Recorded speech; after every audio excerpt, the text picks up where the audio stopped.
Hello friends, Matt here, and if you are here watching this video, it's probably about the 10th video you've watched about this disc because I am by far from the first person to talk about it, and that is the Silent Line Time Lapse in neutron plastic. I have been lucky enough to acquire two of these. They're slightly different. I've got the stock run, the yellow with the chartreuse rim, and then I have the Lab second that is the white with the pink rim. They're both really pretty discs. If you get a look at them up close, I'll try to get the PLH where it's lined up good for the camera there. But the L2 one has a minusculely higher wing, and it's a tiny amount. But I believe this one is closer to the special edition runs when they first came out, and the stock ones are just a little bit less stable. In this video, I was lucky enough to have my buddy Zach throw his time lapse from the stock run, and then also be able to throw my buddy Jason's time lapse. Shout out to both of you guys if you're watching, on a couple holes where you get to see that a little bit more overstable flight from the initial run. So you guys take a look at it. I threw them on a bunch of courses, different lines, different conditions, and I'll let you judge for yourself what you think. So the first course we're going to check out is Deerfield. This is hole 4, taking that slightly wide line out here, and it's holding it really well. Nice fade and skip up to the left side. Zach's throwing his on a similar line, and is in about the same spot, about 30 feet shorter. Taking that wide line on hole 7 here. He didn't get under it as much as he wanted to, but it still held the line pretty well, just a little bit short on the left. And might have got a little bit too wide, and the wind holds it up, so it's like circle 2 on that right side. He's trying it here on hole 10, and it stabled up on him a little bit more than he wanted to, but it turns out good. I'm doing a nice low anhyzer going through hole 14 here, and it ends up circle's edge on the left side.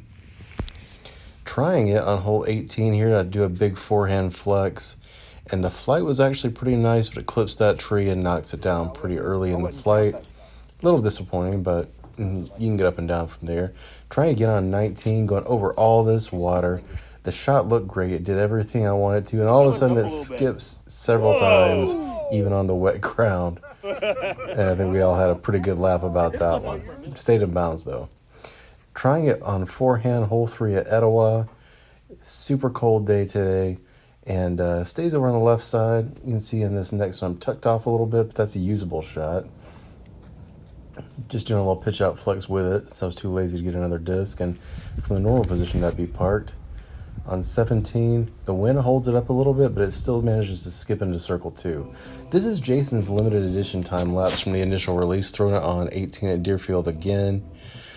That one just pures the gap, bombs down there, and goes like 450, even with the end of the OB if you've played that one before. Now out to Gatewood with the pink one here. Got a little bit too much anhyzer on this one, but it goes almost 400 feet over there on the left side. And this one was pretty much perfect on hole 15. Got a friendly tree kick even, and got up and down for the birdie on that one. Now trying it at Calhoun. Little bit of wind lifting that one, but a great shot over on the right side past the baseball field. That's where you want to be. And on the final hole, it's a little bit short for this disc, but doing a little bit of anhyzer, it skips up, and I was able to get the birdie there. So as you guys can see, the white L2 one is slightly more overstable, like the one I got to borrow from Jason from the initial run. Zach's blue time lapse is all blue, and then my yellow and chartreuse one here are a little bit straighter. They can be affected by the wind a little bit more, and I think this is closer to a disc for the masses than this is. So if you have one of the prototype runs and you're an intermediate player, just make it a wall hanger. Throw it up here like I've got mine. It's probably more valuable to you there than it is in your bag. But if you have one of the stock run ones, you might really like it as your wind fighter or your more overstable driver. Now, if you're an advanced or pro player, you got good arm speed, you're throwing over 400 feet on the reg, this could be a great go-to distance driver for you. It definitely fits that mold like a Force, Zeus, Destroyer, just that real, somewhat beefy, a little bit glidey distance driver that you guys are mainly going to want in your bag.